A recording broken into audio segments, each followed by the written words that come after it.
And so with you specifically, I know, I know you, and I follow your studio, and I might have mentioned this before, but I base a lot of the things I do on what you do sometimes. And specifically the audio and video stuff, and all the like thinking outside the box, like the thing you did with one of your students with the snare drum concerto, and like had them do that during the pandemic. I think that's amazing, and so stuff like that, like even though it's easy to you, that you're like, yeah. It wasn't necessarily easy, but I'm sure. No, the student, I don't know, that kid's a freshman, That's and he silly. just kind of he kind of just went for it. So yeah. So with that in mind, I haven't decided how I'm going to open it up, like the podcast. So I thought maybe you could just talk a little bit about yourself and tell them who you are and like where you teach, and just something about yourself. Yeah, sure. So my name's Omar Carmenates, and I currently live in Greenville, South Carolina, and I teach at Furman University here in Greenville. In fact, it's just 2 miles down the road that way. Live really close. Nice. Furman is an undergraduate only liberal arts university. So that's where my studio is a little unique in that I have no grad students, and they're all undergraduates, and the university will pretty much always be that way. We have a few select grad programs in other fields, but nothing in music. And that's by design, that's by choice. Okay. So I've been here 12 years now. And so I know 12 years goes by fast. And the thing that's really great about Furman is it's really academically rigorous as well. So I have the good fortune of having really bright students that are really eager and that get better very fast, almost to the person. And so they are able to, like I said, almost to the person, like the rate of increase. Like we all hope our students get better. We all, we're not doing our jobs if they're not. But I've really been astounded by just in 4 years how far some of these students come. Yeah. So yeah, I've been at Furman for 12 years. Before that, I got my DM, at Florida State, right? At Florida State. We got to be the one university that costs a DM. For real. And got my master's in performance at the University of North Texas, and got an undergraduate in music ed at the University of Central Florida in Orlando. And I went to high school pretty much right across the street from UCF. Nice. At University High School in okay. Orlando as well. Yeah. Mm-hmm. Okay. Yeah, and that was actually I don't know what the campus looks like now, but the 9th grade center, like over the past maybe decade or so, was also my middle school. And then my freshman year, it turned into the 9th grade center. So I went to the same campus for 7 years. A long time. Yeah. And then, 5 years at UCF, I was on the 5-year plan, then through grad school, and here I am in Greenville. Yeah. That's awesome. So I actually didn't know that about your high school and middle school. I think that's hip. See, I learned something already. So what have your students been up to lately? Like, you can either talk specifically about the pandemic or just over the past couple of years. Like, what have they been up to? Yeah, I can go in reverse chronological. So most recent to the past. Right now, we are trying to figure out what we're doing in the fall, like everybody else. So me and my students were talking a lot about, just thinking outside the box and trying to find different ways to take advantage of whatever the fall is going to look like. So we're chatting a lot now. And then let's see, I've just had some students graduate, and this was an interesting batch of students. I have one student, and this is part of being at a liberal arts university, is I have a lot of non-music majors that are basically music majors. I mean, they're just as good. They're just as passionate about music. They just major in something else. Sure. So I have a student who majored in Japanese studies and is trying to head over there in the fall to teach for a little bit.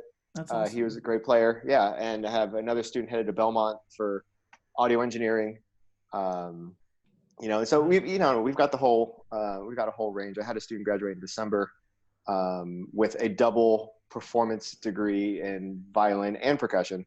Because one. Yeah. So yeah, we've got all types at Furman, which is really cool, and it's really rewarding. And that's part of what has forced me to think outside the box curricularly, like how to serve such a wide range of students that all want to be great at music, you know? Yeah.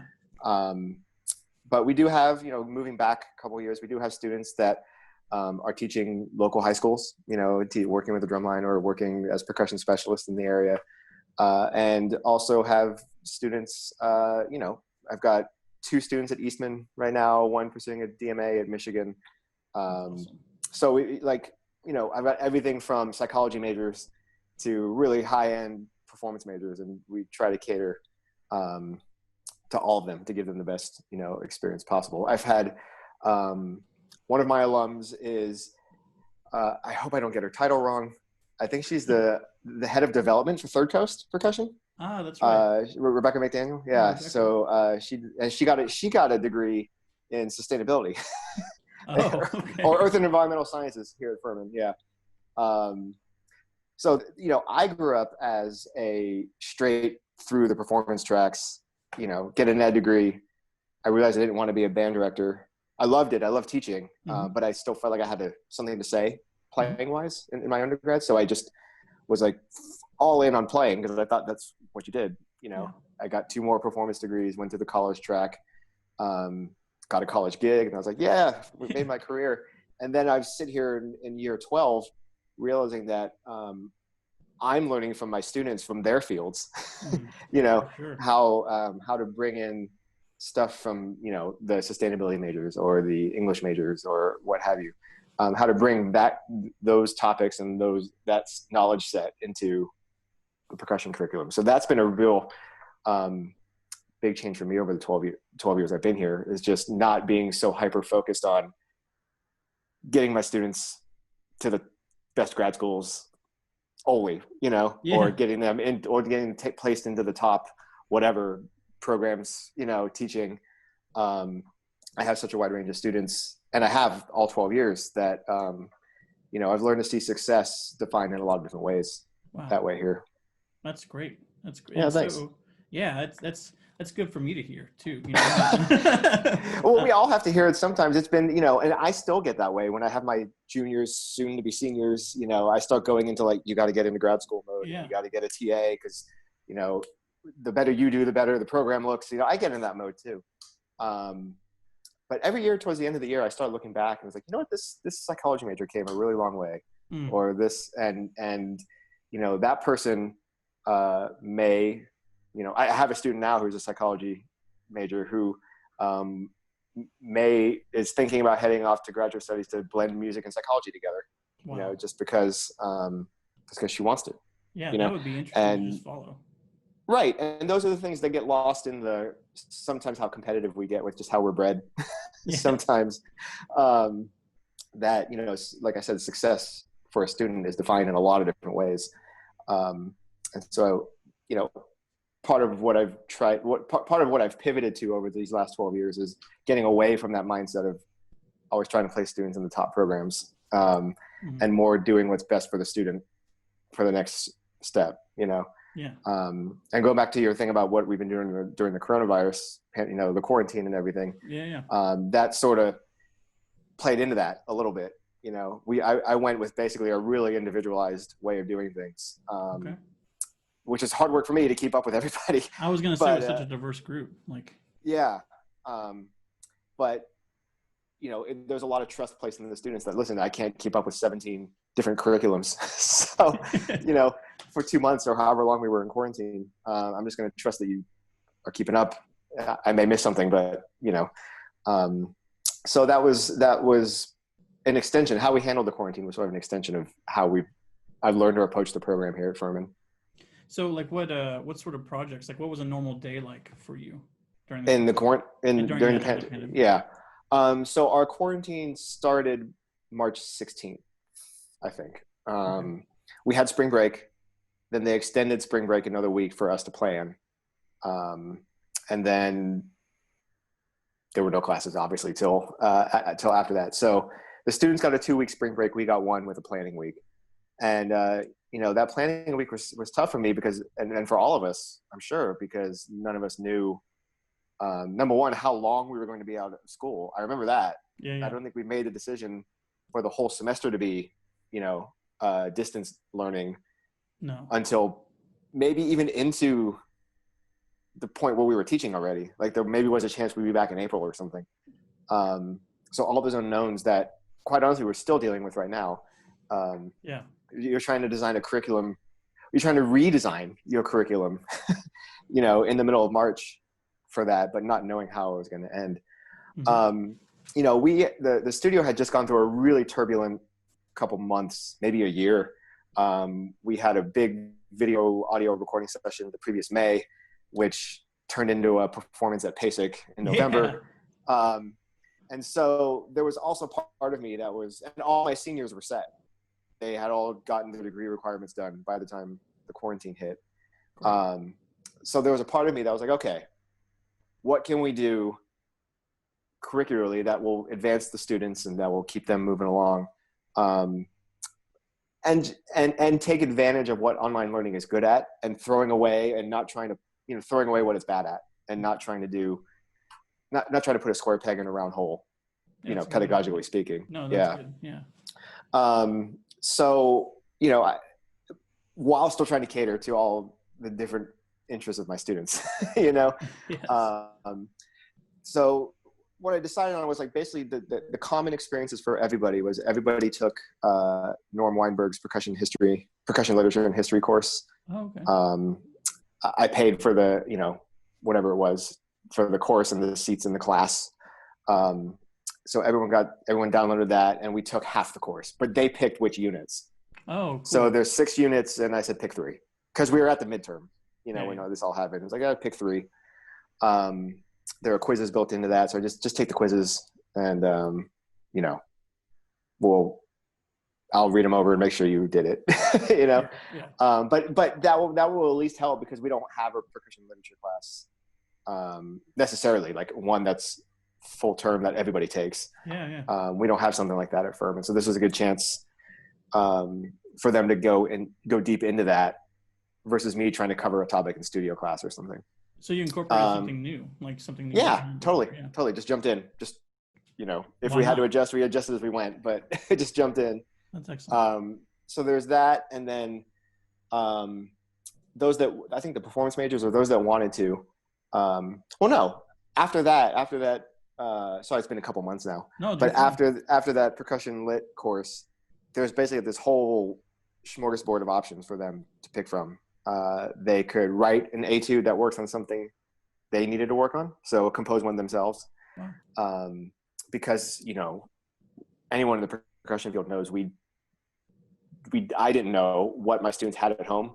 They couldn't come back to campus to get a keyboard. Same. We didn't have enough even if they did, we didn't have enough keyboards to service everybody.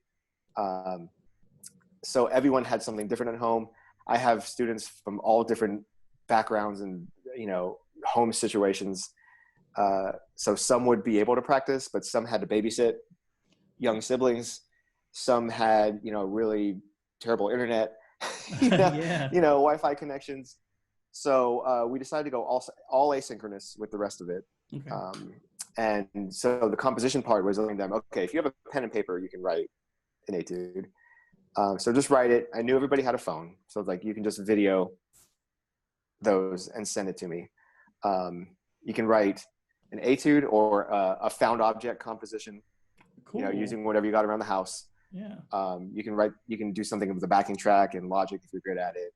Which a lot of my students are a lot better at it than I thought after this. That's one big thing I learned. Yeah, that's cool. Like, all of y'all that tell me you can't record your pre-screens or can't, now I know you can. That's right. There you go. But and there was a whole lot of other menus. Like some people could just play if you wanted to. Just send me Pratt etudes or Tompkins etudes. Cool. So some did that. We did a couple live lessons that didn't go very well. Mm-hmm. So we ended up using the Marco Polo app. Oh yeah, how was that? Yeah, it was good. It's good.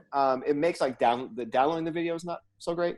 Okay. We're just watching it, fine. And then sending, I would record a message back. So it was like a really slow private lesson. Nice. Like over days, they would send me a video. I would record my comments. They'd go back and, try it again. Yeah. So had some students do that. I checked out a couple seats for Will James's The Repertoire. Oh, yes. Yeah. Yeah. So the students that wanted to do that just got to study some excerpts of their choice, and they just had to come up with a deliverable for me, whatever it was that they can come up with. So a lot of them actually like developed exercises for certain select numbers of excerpts that helped work on a certain skill set in those excerpts. And they got to pick whatever instrument and all that? Yeah, because I didn't have control over what they had. Oh, true. You know, so some had a tambourine, some didn't, you know. Okay.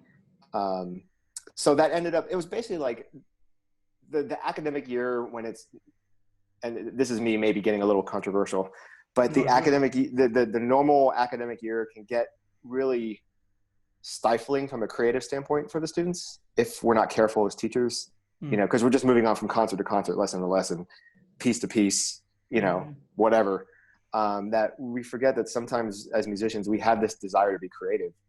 And I knew that online learning, or at least asynchronous learning, was a time for the students to get to do that. And so that all these assignments were developed with like, okay, whatever you're good at, whether it's being a scholar or a performer or a composer, use that time and create on your own terms and in your own way through these select options, you know? Yeah. And I was blown away. I mean, I told them, I said, look, I'm here for you whenever you need it, contact me, which a lot of students did. But I said, just send me something at the end. So this was March to April 30th, something like that, April 28th. I said, send me your things at the end. And, you know, those videos will sort of be a little celebration of our creativity over the last 2 months. And I didn't see much. We talked a lot with students, students to faculty, but I didn't see many like video clips or anything in terms of creative projects. So when I got them all at the end, I was blown away, like goosebumps blown away by what these students were able to do, just by saying, hey, go be creative. Yeah. You know, that's all it was. Do you think, like, because you mentioned before and just a second ago about that sometimes it can get a little stifling, like as you're in the middle of the semester and we do like, all right, we did this, now we moved to this, now we moved to this.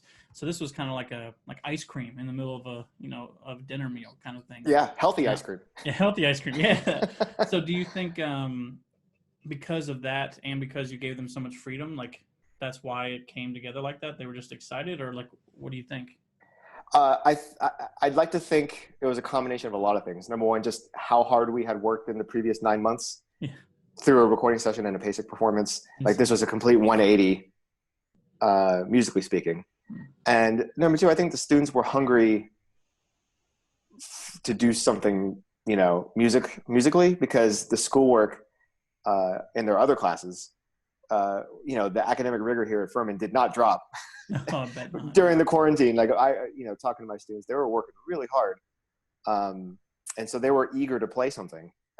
And, you know, with such a vast range of who had what, how can we be creative as a group, you know? And I don't know, I think that opened a lot of doors for the students. I think it was just a welcome change of pace. Yeah. You know, and it was nice because it forced me, you know, after 12 years, you kind of risk getting into a pattern of you played Peters 1, now you play Peters 2, you know, or whatever it is. You kind of get put into this rut of this curriculum we all develop, you know, for our programs. I'd like to think I evaluate it every year, and I do. I change things up every year, as I'm sure we all do. But this quarantine like really forced me to relook at what's in my curriculum that's worth it. Yeah. You know, and so you know, I hope to learn some lessons whenever we get back to normal and incorporate some of these things. But it was a very welcome change of pace, and I was creative too. Like I made some videos too. Oh yeah. And did some other things and shared it with the students just to let them know I wasn't sitting on my butt either. Yeah, for sure. So we were all in it together. I like that. It's like the family came together, we figured things out, everyone learned, and we're moving forward. And so as far as moving forward is concerned, you might have hit on it a little bit. What are your plans for the fall? Like when we start, if we start, and then the inevitable when we go back online, you know? Yeah. Like what's, not to be dark. No, yeah. Who knows? It's different every day here on June 19th, right? But Furman announced just about 10 days ago that we're going to have in-person classes. We're going to start a week earlier, so August 18th, I think. Okay. Go straight, and a lot of universities are doing this. We're gonna go straight through to Thanksgiving. No spring break, no fall break, no Labor Day. That gets us the days back, and we're gonna stop after Thanksgiving, and then finals will be issued remotely after that. So, you know, we're gonna be back in theory. Greenville is spiking a bit right now in terms of coronavirus cases per day. Really? Yeah, but the intent is to be back. And I know, like, I'm currently for the department, I'm the head of the task force for figuring out distancing protocols for lessons. Oh, so we have to figure that out by, you know, for every instrument. But selfishly, you know, for percussion, trying to figure out what kind of distancing protocols are going to be in place. Because even if we are back, we're going to have some sort of accommodations to make for students that are in the room with us and students that are quarantined, maybe mandatory, you know. The student's not feeling good that day, they may have to stay out 2 weeks. You know, there's all these curricular things, we have to figure out. So, you know, I'm trying to figure that out. But in terms of like how like pedagogically, musically, we're going to do the fall, you know, right now, and this is just my thought the past week, is like, you know what, I think we just might not have concerts, might not have a percussion ensemble concert, and just focus on, you know, in-house recording, multi-tracking, you know, just get rid of the audience, because that's a lot of the not liability, but that's a lot of the variability in terms of chances of infection. Absolutely. You know, spreading. So, you know, we'll record, we'll work on a piece for 3 weeks, like hardcore, record it, and work on another piece for another 3 weeks, you know, or whatever, record it, you know, and if I have to, we'll put a click track on and record one person at a time. Yeah. You know, teach them that side. Yeah, teach them that side of it. They have to do the editing. Because I know they can do it now based on their projects this past semester.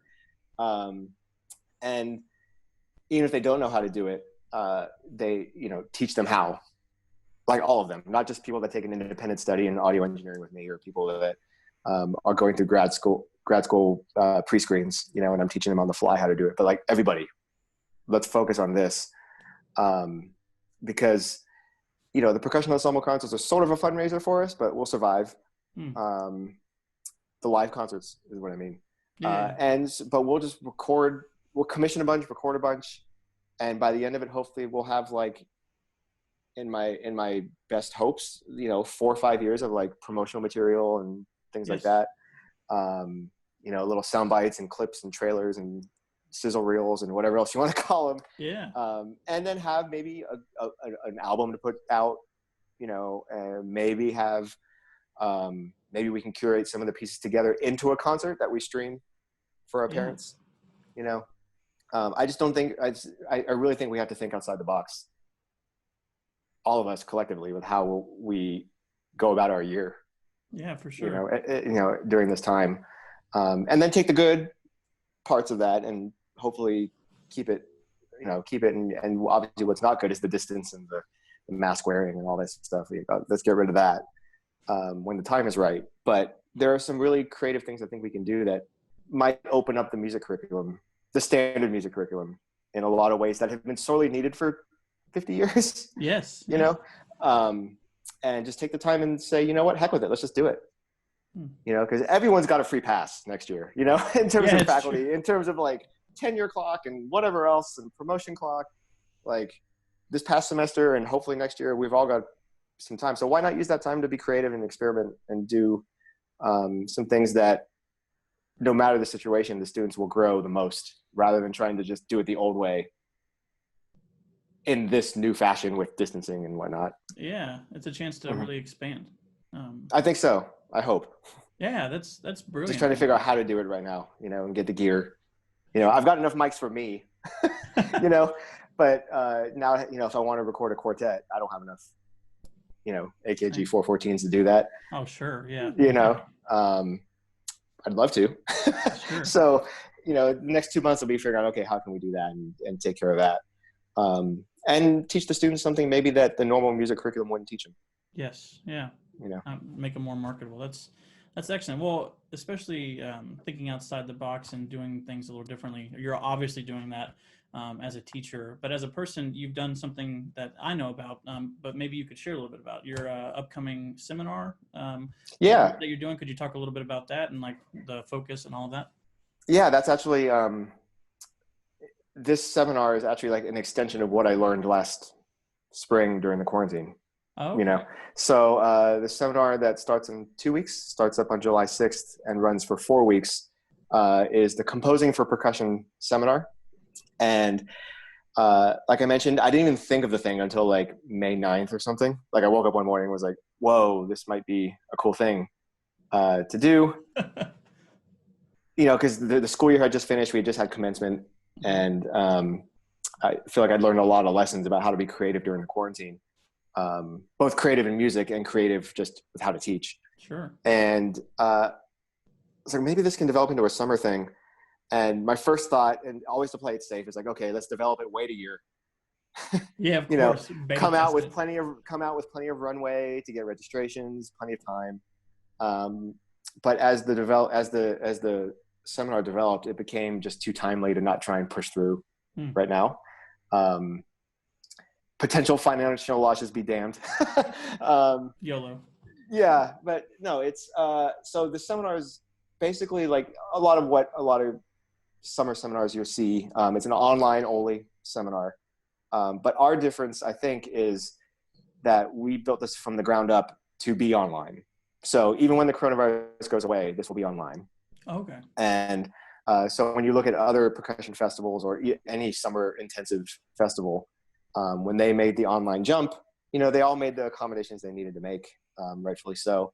And I noticed a lot of them sort of kept that intensive schedule, you know, like whereas maybe a normal summer would be like a week or a week and a half or 2 weeks of like 9-hour days, like heavy playing and clinics, and those things. Maybe they changed them to like 4 or 5 hours of Zoom classes a day. Yeah. So you still get that intensive experience, which totally makes sense. The thing I learned with my students, and I think a lot of us learned, is we don't want to be on Zoom for 5 hours a day necessarily for a long time anyway. A week, I'm sure will be great. So what we thought we'd try is to take that schedule, that intensive schedule, and like flatten it out and stretch it. So it's built to be affordable because of the times, and it's built to be accessible to a normal daily schedule. So we're talking at a normal participation rate will be like 4 classes a week. So Monday, Tuesday, Wednesday, Thursday, with the hangout on Sunday, just to hang out, one day, and no more than 1 session a day.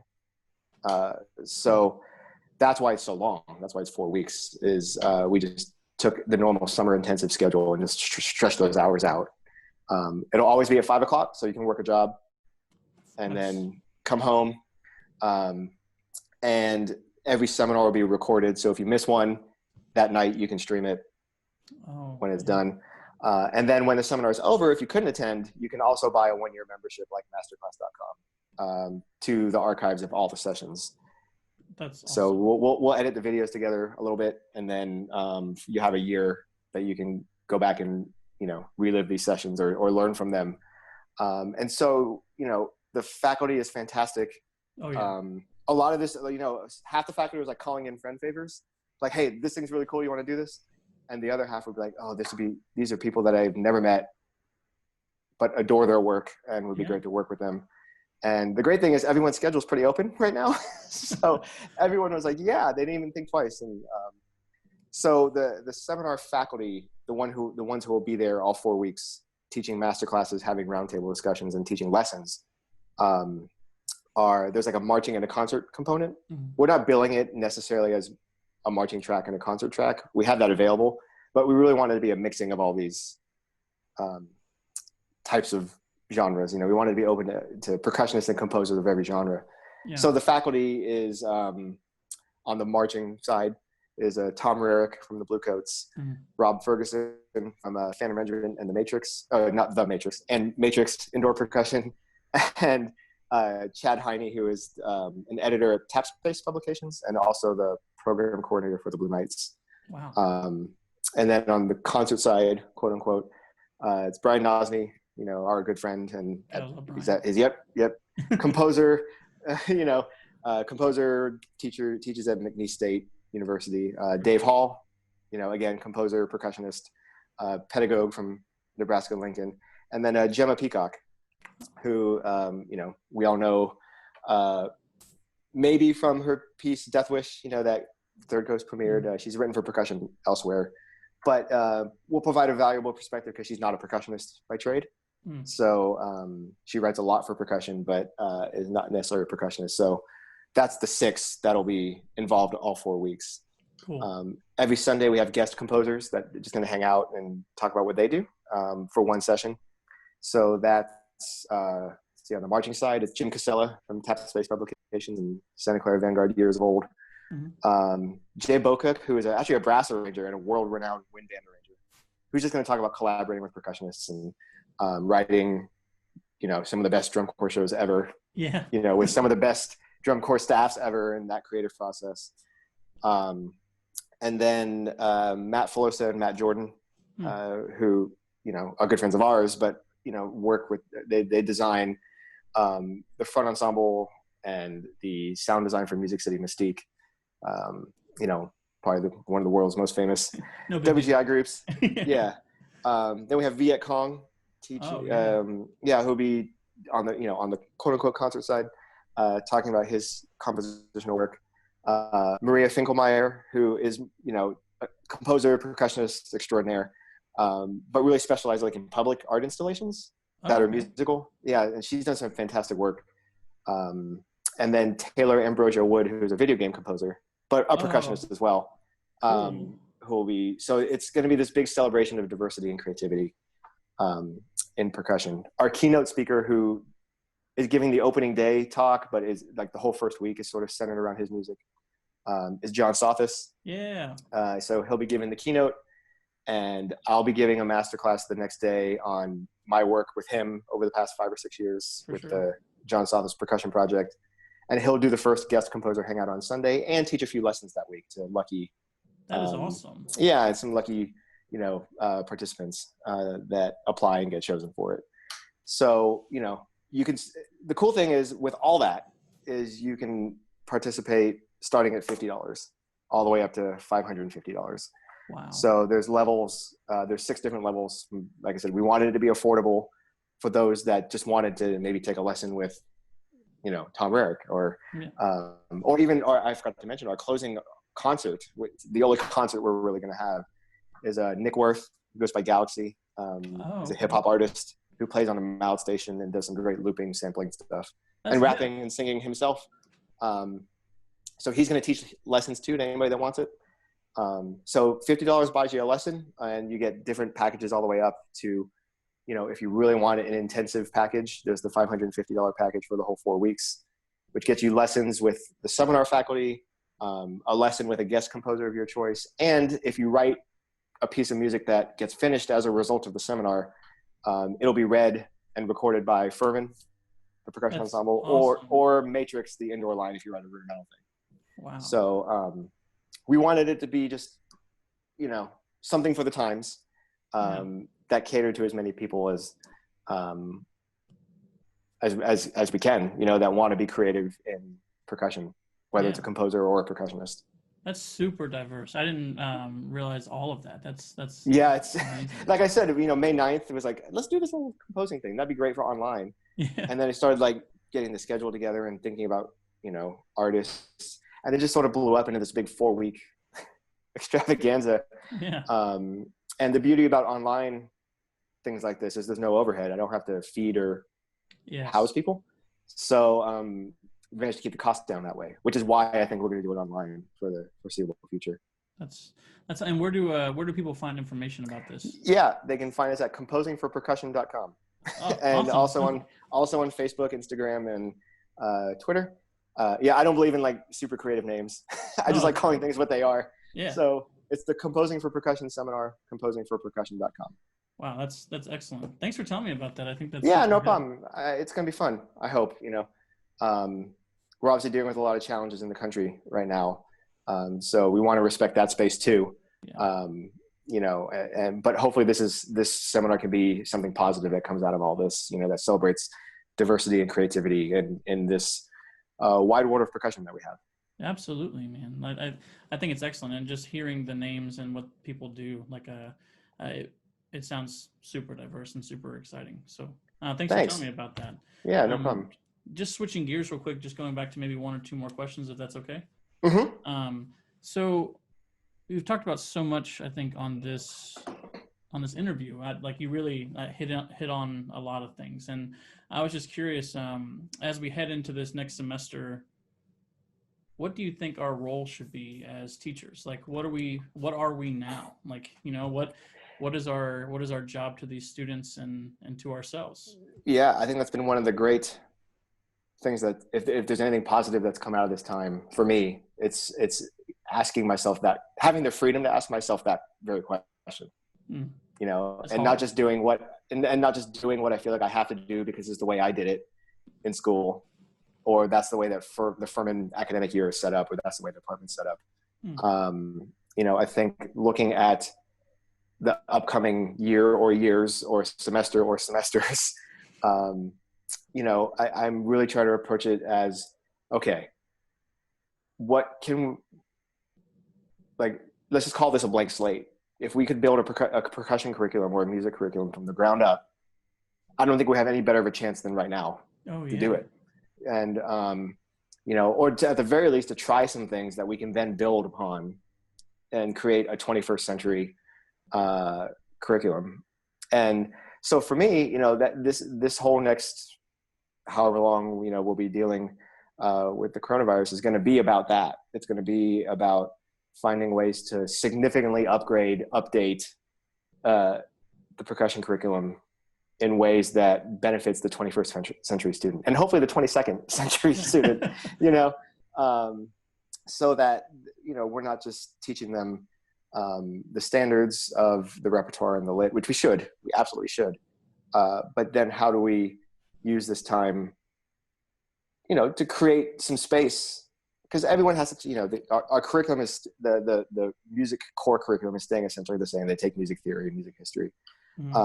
But we're talking about hours in the day now where we can actually insert, some really creative contemporary ideas. And so, the planning phases for the next few weeks and the implementation phases over the fall and the spring is going to be all about that. Focusing on recording, focusing on technology, focusing on maybe more world percussion styles that we don't get to, and I'm admitting fault here as a person who, paid my way through undergrad as a world percussionist at Disney World. My curriculum is sorely lacking in the world music. That keeps me up at night sometimes, is how little world music we have, and music of other cultures. So, this is a great time to implement some of that and to make students aware of that. So it's really been in a period of examination in the past, and then hopefully big change and risk-taking over the short-term future, because we can. Why not? And then take what works and put it in the curriculum, and take out what doesn't. Yeah, I love it. I think all of that is just good advice for everyone to hear, and it's nice to hear all your stories and to hear that you're actually out there doing it. You're like, hey, I had this idea and I just did it, and look, it worked. Or I did it. And some of it will not work. I can tell you that. I don't know what won't work, but something won't. Yeah. But oh well, we move on. Students are resilient that way. And even things that don't work, students still learn something from it. True. I have a student who is a fantastic freshman, has toured the globe already with the NYO and played under Michael Tilson Thomas and all these other people. Wow. We were trying to have a Zoom lesson, I think, on some Tompkins, and it just was not going well. But he still sounded great, what I could tell. And I was like, okay, let's move. Let's change gears. Let's not try and do this again. And just record some videos and send them to me. So it's good resolution. So it's all about that adapting and moving forward and getting rid of what doesn't work. Like not trying to put a square peg in a round hole, because really, because it's number one, it's just not enjoyable. Like, I love teaching, why make teaching miserable? Yeah. You know, yes, and yeah. just because of the times, like let's find a way to have fun still with what we have. That's awesome. Thank you so much for being here and giving Yeah, me no your problem. time. This is no problem. This Thank has you, been really Tommy. beneficial for me and I'm sure for listeners. It's gonna be awesome. And for me, because I haven't really articulated some of these thoughts before. They've lived up here, you know, but I've never really actually spoken about what I did this past semester and what I will be doing next semester.